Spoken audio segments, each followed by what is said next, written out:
Welcome to our channel the time saver. तो जैसा कि हमने पिछले क्लासेस में कई सारी चीज़ों को कवर कर लिया था, जिनमें से ग्रोथ था, रिप्रोडक्शन था। आज के कुछ स्पेशल टॉपिक होंगे जिसमें से हमें पढ़ना है। आज का मुख्य टॉपिक वो है मेटाबॉलिज्म,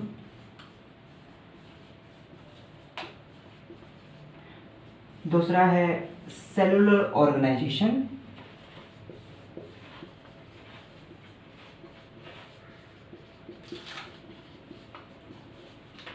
और लास्ट है कॉन्शियसनेस।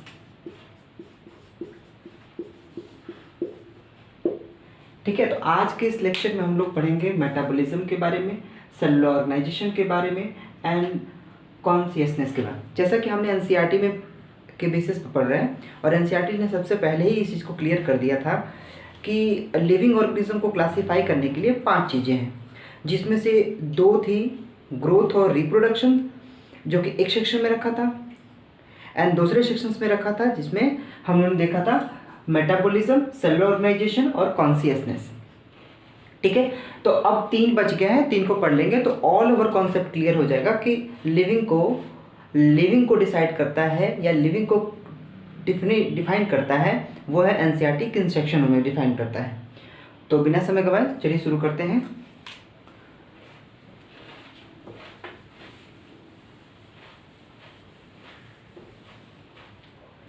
तो आज का जो टॉपिक हम लोग का रहेगा वो है metabolism.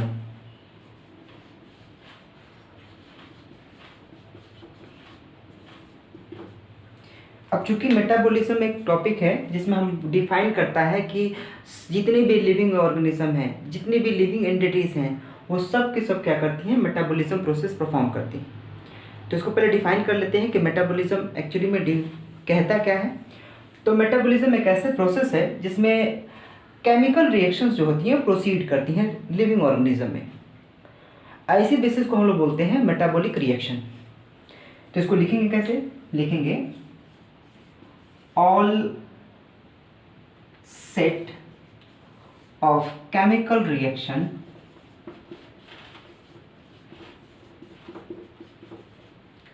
in living organism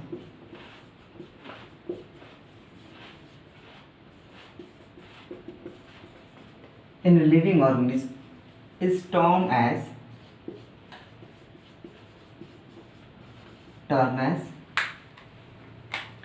metabolic reaction.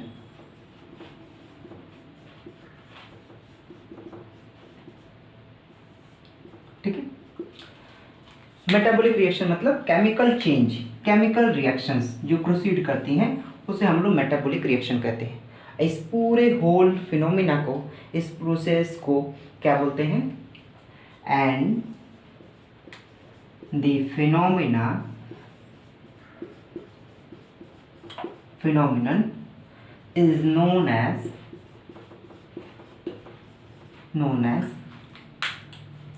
metabolism।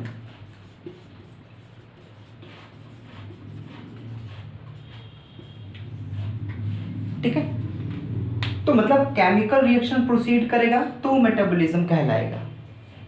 But chemical reaction actually में है क्या? कौन सा ऐसे केमिकल है जिसे मेटाबॉलिज्म से रिलेट कर रहा है? तो सबसे इम्पोर्टेंट ये है कि जब हम केमिकल रिएक्शन को प्रोसीड करने की बात करते हैं, केमिकल रिएक्शन को, तो जो केमिकल रिएक्शन प्रोसीड हो रहा है is all due to biological enzyme.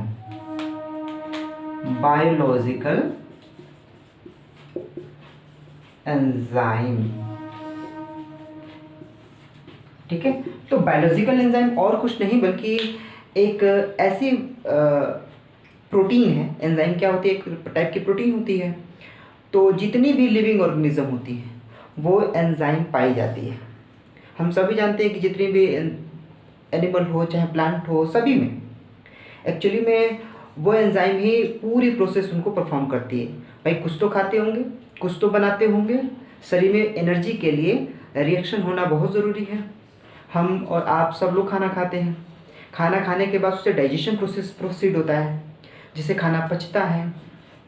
एक आंकड़ा बता रहे हैं, जैसे अगर आपने एक बार खाना खाया, केवल एक टाइम का मील लिया आपने, है ना, तो अगर बायोलॉजिकल एंजाइम प्रोसीड ना करें तो आपको एक खाना को डाइजेशन में प्रोसेस अगर टाइम ड्यूरेशन पार्टिसिपेट करेगा तो उसमें 50 साल लग सकते हैं। इसका मतलब ये है कि जितने भी लिविंग ऑर्गेनिज्म हैं बायोलॉजिकल एंजाइम की मदद से मेटाबॉलिज्म प्रोसेस प्रोसीड करते हैं। तो आप ये कह सकते हो कि जिसमें भी ये बायोलॉजिकल एंजाइम होता है वो उसमें मेटाबॉलिज्म होता है और उसे हम लोग क्या कहते हैं, लिविंग एंटिटीज कहते हैं। बट कुछ कंडीशंस हैं, इसको समझेंगे। फर्दर इसको बताने से पहले हम लोग बायोलॉजिकल एंजाइम को दो बेसिस पर क्लासीफाई कर लिया गया, पहले उससे बात करते हैं। जैसे मेटाबॉलिज्म, मेटाबॉलिज्म को दो बेसिस पर क्लासीफाई किया गया है। First one is catabolism, another one is anabolism. ठीक है, तो कैटाबॉलिज्म किसे बोलते हैं, एनाबॉलिज्म किसे कहते हैं? तो आपको याद रखना होगा कैटाबॉलिज्म मतलब काटना। अगर ऐसे याद करना है तो आप याद कर सकते हो। कैटाबॉलिज्म मतलब काटना। काटना का मतलब क्या है, जितने भी कॉम्प्लेक्स मॉलिक्यूल हैं, बड़े बड़े मॉलिक्यूल्स हैं, उसको छोटे छोटे पीस में तोड़ने के प्रोसेस को कहते हैं कैटाबॉलिज्म, है ना। एंजाइम की मदद से सब चीज़ें हो रही हैं।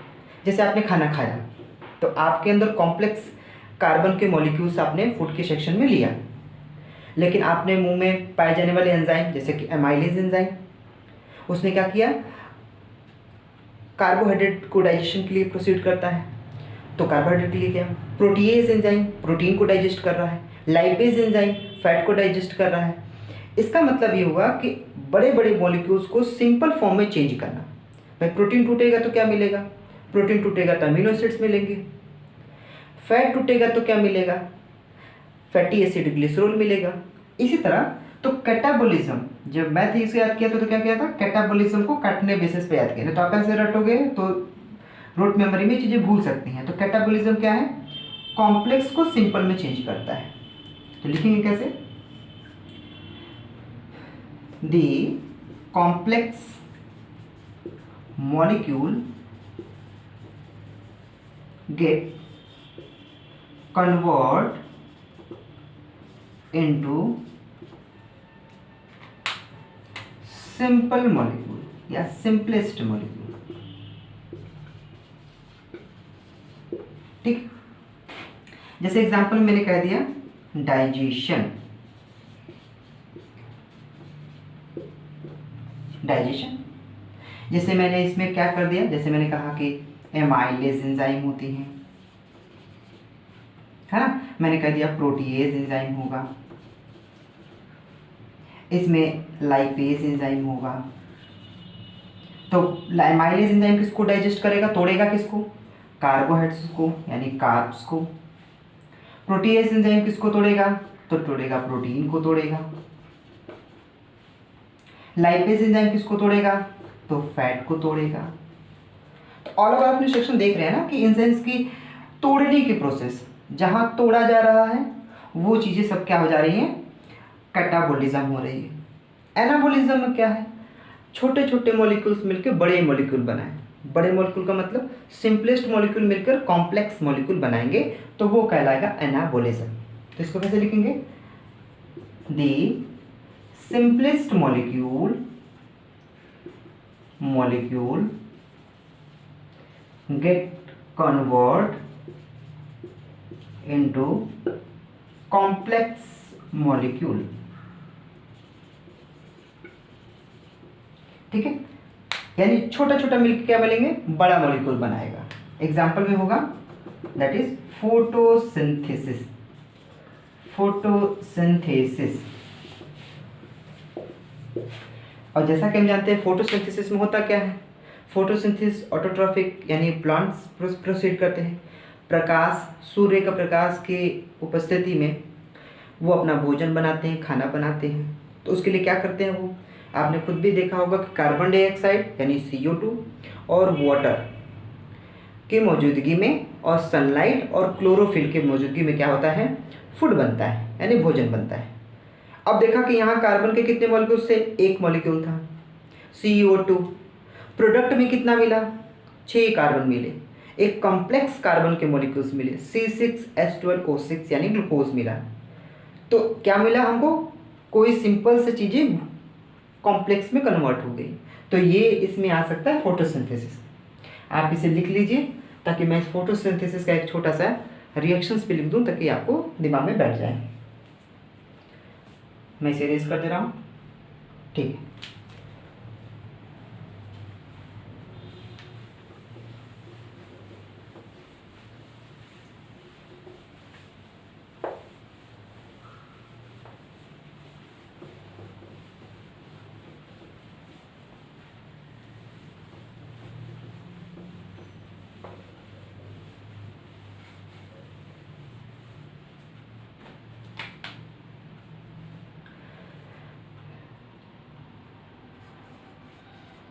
Reaction of photosynthesis,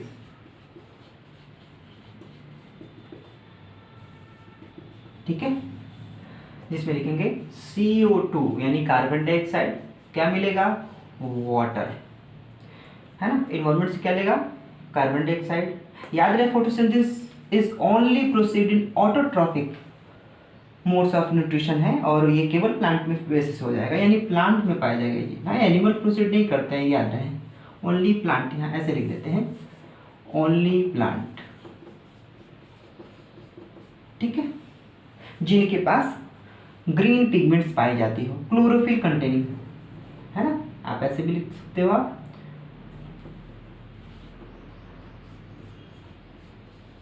chlorophyll contain, है ना। क्लोरोफिल जिसके पास होगा वो फोटोसिंथेसिस प्रोसीड करेगा।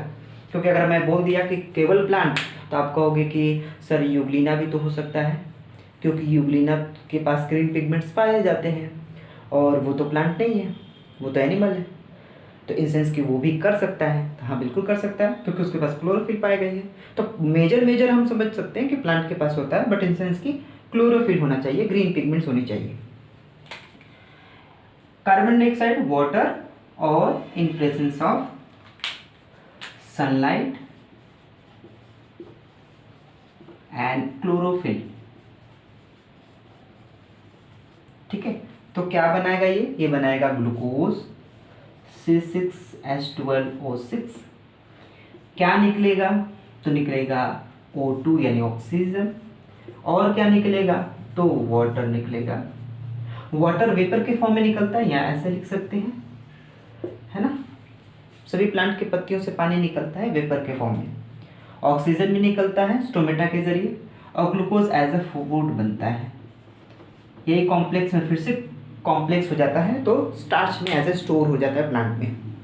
खैर उतना तो नहीं जाना है, बस इतना समझना था कि फोटोसिंथेसिस प्रोसेस ऐसा होती है जिसमें सिंपल से कॉम्प्लेक्स में फूड बनता है। और कैटाबॉलिक में क्या था, कोई बड़ी चीज़ें टूट के छोटी में चेंज हो रही थी। तो देखो यहाँ कार्बन की मॉलिक्यूल्स क्या है, यहाँ कार्बन की मॉलिक्यूल्स क्या है, तो ये सिंपल से कॉम्प्लेक्स में चेंज हो रहा है, ठीक है। चलिए अब आगे देखते हैं। अब एक क्वेश्चन निकल के आता है कि कहीं भी बायोलॉजिकल प्रोसेस प्रोसीड होगा तो, या बायोलॉजिकल एंजाइम पाई जाएंगी, बायोलॉजिकल एंजाइम्स पाई जाएंगी, तो क्या हम उसे मेटाबॉलिज्म कह सकते हैं, या हम ये कह सकते हैं कि जिसमें बायोलॉजिकल एंजाइम पाई गई है तो वो लिविंग ऑर्गेनिज्म है, क्योंकि यही तो डिफाइन कर रहा है। आपने ग्रोथ को देखा, रिप्रोडक्शन को देखा, अभी मेटाबॉलिज्म पढ़ा रहे हैं, तो आप क्लेरिफाई कर रहे होंगे कि मेटाबॉलिज्म जिसमें दिखेगा उसे हम मान लेंगे कि लिविंग एंटिटीज होती हैं। पर क्वेश्चन है, एवरी टाइम, है ना, हमेशा आप नहीं कह सकते हैं कि मेटाबॉलिज्म जहाँ होगा वहाँ क्या होगा, लिविंग एंटिटीज पाई जाएंगे। फॉर एग्जांपल आपने देखा होगा कि लैब में कुछ रिएक्शंस प्रोसीड कराई जाती हैं, जैसे इन विट्रो या लेबोरेटरी कंडीशंस माने गए, लैब कंडीशन माने गए, आर्टिफिशियल कंडीशन माना गया, जिसमें शरीर में पाए जाने वाले बायोलॉजिकल एंजाइम को उस जार में एक फेवरेबल इन्वायरमेंट दिया जाता है, जैसे हम लोग के शरीर में होता है, और उस एंजाइम का इस्तेमाल करते हैं और रिएक्शन प्रोसीड करते हैं। जैसे IVF टेक्निक होती है, IVF टेक्निक यानी इन विट्रो फर्टिलाइजेशन, यानी लैब में ही स्पर्म्स और ओवा को क्या करते हैं, फर्टिलाइज कराते हैं। जो स्टेराइल कपल्स होते हैं उनके लिए। तो अब सवाल ये है कि अगर हम वहाँ पर लैब में कर रहे हैं, यानी आपने वो इन्वायरमेंट तैयार कर दिया जो हमारे शरीर में था और उस एंजाइम को वहाँ पर रख दिया जिसके वजह से आपने रिएक्शन प्रोसीड कर लिया, तो क्या वो लैब का सेशन जो है वो क्या लिविंग ऑर्गेनिज्म है?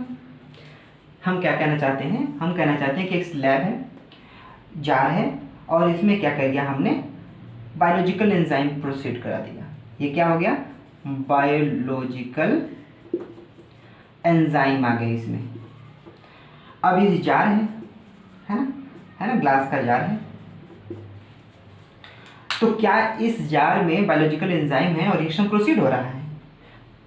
इस रिएक्शन को क्या बोलेंगे? आप कह सकते हो कि ये रिएक्शन कहलाएगा आर्टिफिशियल कंडीशन में, आर्टिफिशियल, ऐसे लिख दिए हैं,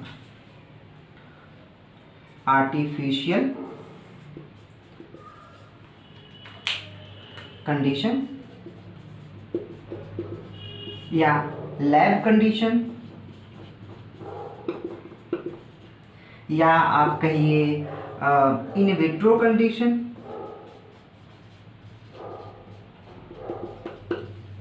ठीक है। तो लेबोरेटरी कंडीशन भी कह सकते हैं,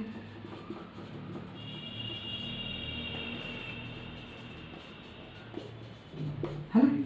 तो एक्चुअली में आप लैब आर्टिफिशियल कंडीशन बोलिए, लैब कंडीशन बोलिए, विट्रो कंडीशन बोलिए, लेबोरेटरी कंडीशन बोलिए, कुल मिला जुला के यही कहना चाहता है कि लिविंग की ऑर्गेनिज्म वहाँ कोई प्रेजेंट नहीं है, बट शरीर में होने वाले जो स्पेसिफिक इन्वायरमेंट है आपने बाहर में तैयार कर दिया, आर्टिफिशियली तैयार कर दिया, लैब में, लेबोरेटरी में आपने तैयार कर दिया। तो क्या ये एरिया क्या कहलाएगी? लिविंग एंटिटीज कहलाएगी। लिविंग ऑर्गेनिज्म को क्लासीफाई कर रही है कि नहीं कर रही है? सबसे इंपॉर्टेंट यही है। तो आप कहोगे this jar is neither be a living nor non living, यानी ये लिविंग एंटिटीज को भी नहीं बता रहा है और नॉन लिविंग एंटिटीज को भी नहीं बता रहा। आप क्लियरिफाई नहीं कर सकते क्योंकि ऊपर के सेक्शंस क्या हैं? नॉन लिविंग है ये, और अंदर में पाए जाने वाले बायोलॉजिकल एंजाइम क्या प्रोसीड कर रही है, क्या प्रूफ कर रही है? ये कह रही है कि हम तो लिविंग हैं। तो आप कैसे कह सकते हो कि जो है कि ये पूरी ऑल ओवर क्या है? लिविंग ऑर्गेनिज्म है। तो आप यहां पर ऐसे लिख लेना कि neither be living entities nor non living, यहां नोट डाल के लिखेंगे इन लेबोरेटरी कंडीशन या in vitro condition, in vitro condition neither be living entities nor non living entities, ठीक है। आप ये कहोगे, ये नहीं कह सकते कि लिविंग एंटिटीज हो गई या नॉन लिविंग चीजें सब बाहर हो रहा है तो कोई मतलब नहीं है। तो ऑल ओवर कंडीशन आपने प्रोसीड क्या समझा कि मेटाबॉलिज्म में बायोलॉजिकल एंजाइम होनी चाहिए, बायोलॉजिकल एंजाइम है तो रिएक्शन क्या कही जाएगी या ऑर्गेनिज्म क्या कहा जाएगा कि ये एक्चुअली में लिविंग एंटिटीज है जो बायोलॉजिकल एंजाइम की मदद से मेटाबॉलिक रिएक्शन कर रहा है। मेटाबॉलिक रिएक्शन कितने में बटा हुआ है? कैटाबॉलिक रिएक्शन, एनाबॉलिक रिएक्शन बटा हुआ है। यहाँ मैंने कुछ कंडीशन बता दिए हैं कि कब नहीं कह सकते हैं, कब कह सकते हैं, ठीक है। तो आई होप आपने ये सारी चीज़ें एज अ डिटेल में मेटाबॉलिज्म को एज अ डेराइव प्रॉपर्टी मानकर आपने क्या किया होगा, सीखा होगा कि लिविंग की एक स्पेसिफिक कंडीशन होती है।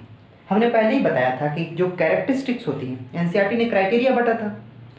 क्या क्राइटेरिया बता था? क्राइटेरिया बता था कि जो दो, एक कैरेक्टरिस्टिक्स बेसिस पर है ना क्लासिफाई किया था, और एक किया था आपने एक्चुअली में प्रॉपर्टी के बेस पर, डेराइव प्रॉपर्टी। और हमने पहले बताया था कि क्लासिफिकेशन में जो क्लासीफाई होता है वो उसमें एक्सेप्शन हो सकता है, जैसे ग्रोथ रिप्रोडक्शन में एक्सेप्शन दिया था मैंने। यहाँ कोई एक्सेप्शन नहीं मिलेगा क्योंकि ये क्या है? डेराइव प्रॉपर्टी है। डेराइव प्रॉपर्टी में कोई एक्सेप्शन नहीं होता है। आप ये कह ही नहीं सकते कि ये ऐसा चीज़ है जिसमें कहीं ऐसा कंडीशन हो रहा है, नहीं। जैसे आप वायरस को नहीं कह सकते लिविंग ऑर्गेनिज्म, क्योंकि शरीर के बाहर है तो नॉन लिविंग है, शरीर के अंदर आ गया तो लिविंग जैसे काम करने लगा। तो ड्यूअल कैरेक्टर वो रखता है, इसलिए आप कह ही नहीं सकते। इसी तरह से हमने मेटाबॉलिज्म को अच्छी तरह समझाया। आई होप आपने लिख लिया होगा, मैं इसे इरेज कर दे रहा हूँ।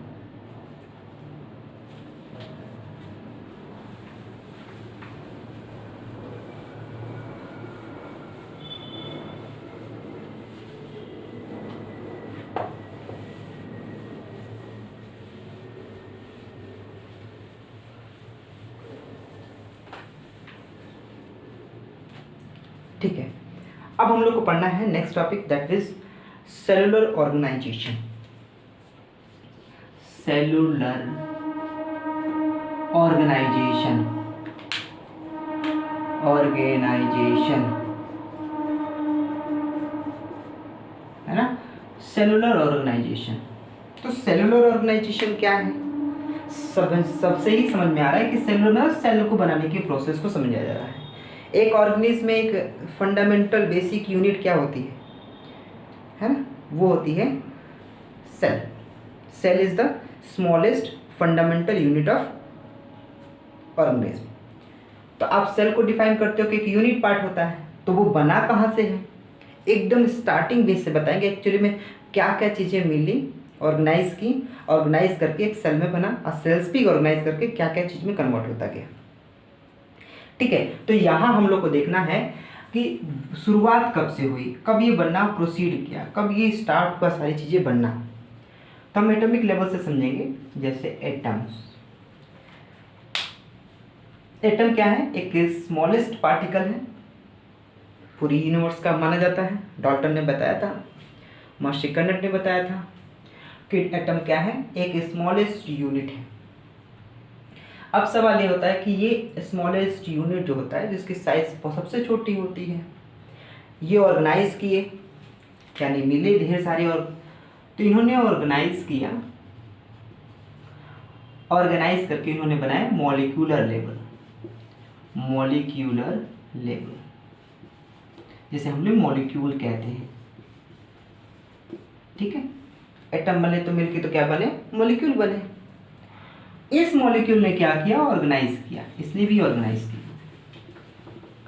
ठीक है, जब ये ऑर्गेनाइज किया तो क्या बनाएगा? सबसे इंपॉर्टेंट ये है, मॉलिक्यूलर लेवल बन गया। तो यहां पर आता है सब सेलुलर लेवल। क्या कहते हैं इसे? सब सेलुलर लेवल। सब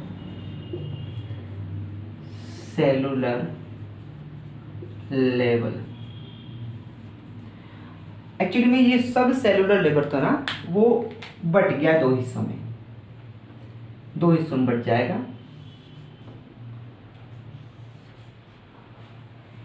इधर क्या बच जाएगा? एक नॉन लिविंग एंटिटीज फॉर्म में बन जाएगा और एक लिविंग एंटिटीज में बन जाएगा। तो जो नॉन लिविंग में बनेगा है ना, नॉन लिविंग में बनेगा, जिसमें क्या क्या बनेंगे?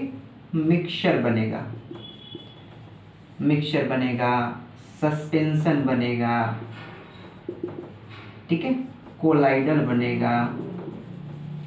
ठीक है, और लिविंग में क्या बनेंगे? लिविंग में क्या बनेंगे? तो लिविंग में बनेंगे प्लाज्मा मेम्ब्रेन, प्लाज्मा मेम्ब्रेन, और क्या बनेगा? साइटोप्लाज्म बनेगा। ठीक है, सेल ऑर्गेनेल बनेगा। ठीक है, तो मतलब सेल की फीचर्स बन रही है। ऊपर के मेम्ब्रेन बनेंगी, अंदर का फ्लूइड बनेगा, कुछ अंदर में ऑर्गेनेल्स बनेगी, जैसे माइटोकॉन्ड्रिया, प्लास्टिड्स और बाकी सब चीज़ें, लाइसोसोम, राइबोसोम। तो ये लिविंग एंटिटीज है, और हम पढ़ के आ रहे हैं सेलुलर ऑर्गेनाइजेशन, सेल जिसमें पाया जाए। इसका मतलब ये हो कि लिविंग एंटिटीज वाले ही फॉर्म हमको पकड़ के चलना है। ठीक है, तो सेलुलर, सब सेलुलर लेवल से क्या करेंगे? फिर ऑर्गेनाइज करेंगे, ये ऑर्गेनाइज करके बनाएंगे सेलुलर लेवल। सेलुलर लेवल, इसी सेलुलर लेवल को क्या बोलते हैं? सेल बोलते हैं। ठीक है, सेलुलर लेवल को क्या बोलते हैं? सेल बोलते हैं। अब ये सेलुलर लेवल ऑर्गेनाइज करेगा, ऑर्गेनाइज करके क्या बनाएगा? टिश्यू बनाएगा। ठीक है, ये टिश्यू बनेगा, यानी अब ये टिश्यू क्या करेंगे? फिर से ऑर्गेनाइज करने की कोशिश करेंगे। तो ये टिश्यू फिर से ऑर्गेनाइज करेगा,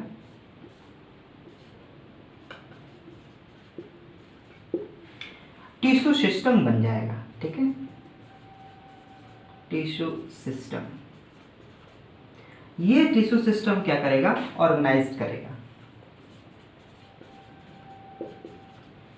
ऑर्गेनाइज करके बनाएगा ऑर्गन। ठीक है। ऑर्गन क्या करेगा, ऑर्गेनाइज करेगा, तो बनाएगा ऑर्गन सिस्टम। ऑर्गन सिस्टम,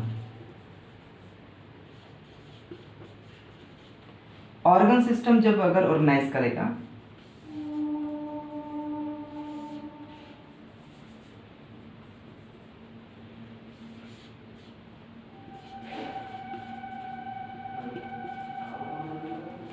तो क्या बनेगा, बनेगा जिसे कहते हैं कॉम्प्लेक्स ऑर्गेनिज्म। कॉम्प्लेक्स ऑर्गेनिज्म, ठीक है। तो आपको यहाँ से डिटेलिंग बहुत अच्छा समझ में आ गया होगा कि सबसे पहले आते हैं एटम, फिर एटम ऑर्गेनाइज करके मॉलिक्यूलर लेवल यानी मॉलिक्यूल्स बनाते हैं, फिर वो ऑर्गेनाइज करते हैं तो बनाते हैं सब सेलुलर लेवल। सब सेलुलर दो हिस्सों में बढ़ जाता है, एक नॉन लिविंग बेसिस पर, एक लिविंग बेसिस पर। लिविंग वाले फॉर्म में प्लाज्मा मेम्ब्रेन है, साइटोप्लाज्म है, सेल ऑर्गेनेल्स है। ये पूरी तरह से ऑर्गेनाइज करता है तो बनाता है सेल, है ना। आपका यही टॉपिक था ना, सेलुलर ऑर्गेनाइजेशन। तो सेल ने क्या किया, ऑर्गेनाइज करके टिश्यू बनाया, टिश्यू ने ऑर्गेनाइज करके क्या बनाया, टिश्यू सिस्टम बनाया, टिश्यू सिस्टम ऑर्गेनाइज करके ऑर्गन बने, ऑर्गन ने ऑर्गेनाइज करके ऑर्गन सिस्टम बना, ऑर्गन सिस्टम ने ऑर्गेनाइज करके क्या बनाया, कॉम्प्लेक्स ऑर्गेनिज्म बना, मतलब ह्यूमन बीइंग बन गए या अदर एनिमल बन गए, प्लांट वगैरह सब कुछ बन गए। तो ये कॉम्प्लेक्स बेसिस पर आपको क्लैरिफाई करता है कि सेलुलर ऑर्गेनाइजेशन क्या होती है। इसका मतलब अगर ऐसी कंडीशन दिखती है, यानी बेसिक से आपको कॉम्प्लेक्स में कन्वर्ट होते हुए दिखता है, तो कहा जाएगा कि ये क्या है, एक प्रकार का क्या है, ये लिविंग ऑर्गेनिज्म है। जैसे आप खुद सोचिए, एक स्पर्म्स और एक ओवा, दोनों एक एक सेल होती हैं, दोनों फ्यूज होती हैं, फ्यूज होने के बाद क्या बनेगा, जाइगोट बनता है। जाइगोट की सेल की संख्या कितनी होती है, एक होती है। तो एक सेल मतलब सेल लेवल, यही सेल ऑर्गेनाइज करके पूरा हमारे जैसे एक कंप्लीट बेबी में कन्वर्ट हो जाता है ना। तो इसका मतलब ये हुआ कि ओवरऑल प्रोसेस क्या हो रहा है, एक तरीके से ऑर्गेनाइज हो रहा है। इसलिए बोल रहे हैं ऑर्गेनाइजेशन। किसका ऑर्गेनाइजेशन, सेल का ऑर्गेनाइजेशन। क्योंकि आपको ये क्यों नहीं समझ में आया, क्योंकि ये तो एटॉमिक बेसिस पर बताया गया।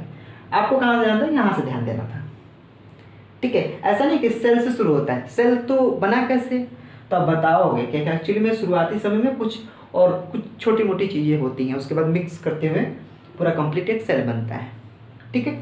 तो आई होप आपने इसको लिख लिया होगा। अब मुझे लगता है कि मुझे इरेज करना चाहिए, नेक्स्ट टॉपिक पर चलना चाहिए, ठीक है।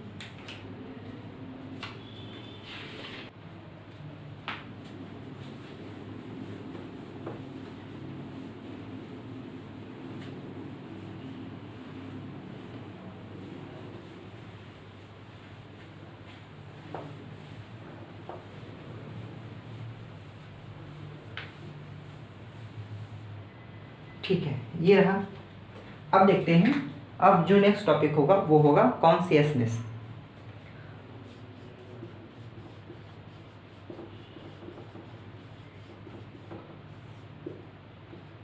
सबसे इंपॉर्टेंट है कॉन्शियसनेस, है ना। तो कॉन्शियसनेस क्या है, सबसे इंपॉर्टेंट है। आप खुद सोचिए, कॉन्शियसनेस मतलब क्या करना, कॉन्शियस में रहना। कहीं कहीं सुना होगा कॉन्शियस में रहना, सबकॉन्शियस माइंड सुना होगा, मतलब सोच से जुड़ी हुई है लगता है ना। फील करना, महसूस करना, केवल महसूस करना, है ना। महसूस कैसे करोगे आप, लाइट कट गई, आपको पता है लाइट कट गई, लेकिन कुछ हरकत नहीं दिखा रहे हैं, तो इसे कॉन्शियस में बोलेंगे नहीं। स्टिमुलेशन के प्रति आप कुछ रिस्पॉन्स दे रहे हो तो कहलाएगा आपका कॉन्शियसनेस। या यूँ कह सकते हैं कि perceptions of stimuli plus response. Temperature बढ़ गया तो उसके प्रति आप कुछ हरकत दिखाओगे, अपना कुछ रिस्पॉन्स दिखाओगे, तो टेम्परेचर का बढ़ना स्टिमुलेशन कहलाएगा। आपका रिस्पॉन्स उसके प्रति होना चाहिए। अगर आप कुछ नहीं कर रहे तो कॉन्शियस है ही नहीं, आपको फील ही नहीं हो रहा है, कुछ नहीं हो रहा है। बाहर में इन्वायरमेंट में जो भी चीज़ें चेंज हो रही हैं उसके प्रति आपको रिस्पॉन्स दिखाना होगा, उसे बोलते हैं कॉन्शियसनेस। इसका मतलब ये है, ये दो चीज़ों से मिलकर बना हुआ है। ये बना हुआ है परसेप्शन ऑफ स्टिमुलस या stimuli, perception of stimulus plus response ठीक है। अगर आपने परसेप्शन मतलब क्या हुआ, परसेप्शन का मतलब होता है immediate change in our environment. उसके यानी कोई भी चीज़ें आप सोचे ही नहीं या कुछ तुरंत हो जाए, इसी को बोलते हैं स्टिमुलेशन। आपको पता है तो आप उसके प्रति रिस्पॉन्स दिखाओगे बहुत कम, बट इन सेंस कि आपके आसपास में जो भी चीज़ें चेंज हो रही हैं, सडनली चेंज हो जा रही हैं, वही कहलाता है स्टिमुलेशन। तो लिखेंगे अ सडन चेंज, सडन या immediate change in environment of an organism. ठीक है, तो ऑर्गेनिज्म के आसपास एनवायरनमेंट जो भी चेंजेस हो रही हैं, उसे चेंज को बोलते हैं परसेप्शंस ऑफ स्टिमुलस। लेकिन उसका प्रति रिस्पॉन्स होना चाहिए। कोई गर्म चीज़ आपने हाथ लगा दिया, गर्म चीज़ आप पर रख दी गई, हीट क्या है एक्चुअली में, एक स्टिमुलस है, स्टिमुलाई है, और आपने हाथ हटा लिया, तो हाथ हटाया तो वो क्या है, वो एक प्रकार का रिस्पॉन्स है। तो ये अगर होता है तो कहा जाएगा कि कॉन्शियसनेस है, नहीं तो नहीं है। ठीक है, अब देखते हैं कॉन्शियसनेस को भी कई हिस्सों में बांटा गया है। कॉन्शियसनेस इसको बांटा गया 3 बेसिस पर। एक जो पहला होता है उसे बोलते हैं फिजिकल कॉन्शियसनेस, है ना। एक होता है केमिकल कॉन्शियसनेस और एक होता है बायोलॉजिकल कॉन्शियसनेस। तो पहला होगा फिजिकल, दूसरा है केमिकल और तीसरा है बायोलॉजिकल। ठीक है, तो अगर आपने कहा तो इसका एग्जांपल क्या हो जाएगा, जैसे लाइट ना, लाइट हो जाएगा, लाइट हो गया, हीट हो गया, है ना। तो लाइट हीट वगैरह क्या है, फिजिकल एक तरीके से कॉन्शियसनेस है, मतलब आप उसके प्रति रिस्पॉन्स दिखाते हो। आप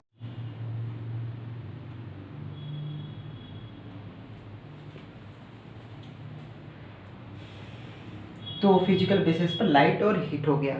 इसी तरह केमिकल बेसिस पर क्या होगा, जैसे पॉल्यूशन हो गए, बहुत सारे केमिकल इन्फ्लुएंस होता है, जिसमें टॉक्सिक गैसेस रिलीज होती हैं, पॉल्यूशन बढ़ ही रहा है।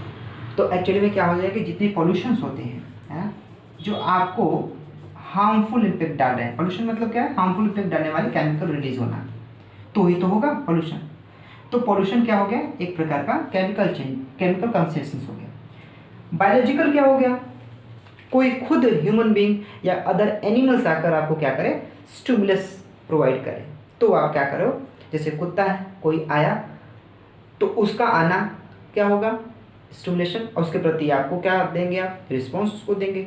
तो एनिमल हो गया, ह्यूमन बीइंग हो गया, यानी लिविंग एंटिटीज अगर आती हैं आपके पास, लिविंग टू लिविंग, तो वो कहलाता है बायोलॉजिकल कॉन्शियस। तो यहाँ पर लिख सकते हैं other living organism, other living organism. ठीक है, तो ये हाँ आपको कंडीशन मिल गया कि परसेप्शन और स्टिमुलस प्लस रिस्पॉन्स होता है, इन दोनों में क्या चेंजेस होती हैं, तीनों चीज़ें मिलाकर कही क्या जाती हैं, ये आपने सारी चीज़ें समझ लिया। तो ये आपका कॉन्शियसनेस के टॉपिक थे। अब एक चीज़ें आती हैं, अब मैं आई होप आपने इस चीज़ को लिख लिया होगा, तो मैं इरेज कर दूं, ठीक है।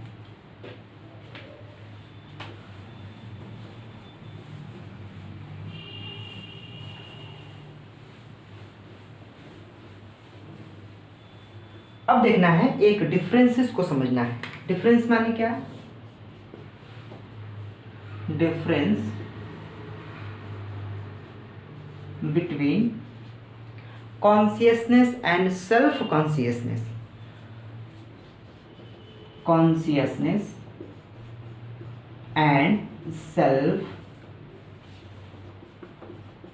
कॉन्शियसनेस, है ना। तो कॉन्शियसनेस और सेल्फ कॉन्शियसनेस में क्या अंतर है, सबसे इंपॉर्टेंट है ना। तो ध्यान रखेंगे, यहाँ पर लिखेंगे,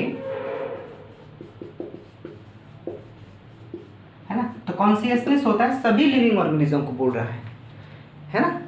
इधर प्लांट हो गया, एनिमल हो गया, है ना, फंजाई बेसिस पर हो गया, सबको बोल रहा है कि कुछ ना कुछ अपना करते ही करते हैं, हीट लाइट के प्रति वो अपना रिस्पॉन्स दिखाते ही दिखाते हैं, चाहे वो केमिकल बेसिस पर हो चाहे फिजिकल या बायोलॉजिकल बेसिस पर हो, वो रिस्पॉन्स अपना शो करते हैं। बट सेल्फ कॉन्शियसनेस है ये केवल हाई डिग्री ऑफ कॉन्शियसनेस है, सबसे हायर लेवल की सोचने की क्षमता हो, कुछ भी काम करने की क्षमता हो, यानी कैपेबिलिटी, ये किसके पास है? वो है सेल्फ कॉन्शियस, दैट भी ह्यूमन बीइंग, सबसे एक्टिव है, हर एक चीज़ जानता है, अदर एनिमल से कंपेयर में तो बहुत कुछ जानता है। तो सबसे ज़्यादा कॉन्शियसनेस जो दिखाता है, हाई डिग्री ऑफ कॉन्शियसनेस रखता है, तो वो होता है आपका दैट इज ह्यूमन बीइंग। ये सभी ऑर्गेनिज्म के लिए, तो ये क्या है? All living organism, all living organism, ठीक है। और सेल्फ कॉन्शियसनेस, सेल्फ कॉन्शियसनेस, तो सेल्फ कॉन्शियसनेस क्या बोल देंगे कि ये क्या है? ओनली, किसको बोला है? ओनली ह्यूमन बीइंग को बोला जा रहा है, ठीक है। तो ये बोला जा रहा है only for human being, only for living organism में क्या होगा? Only human being,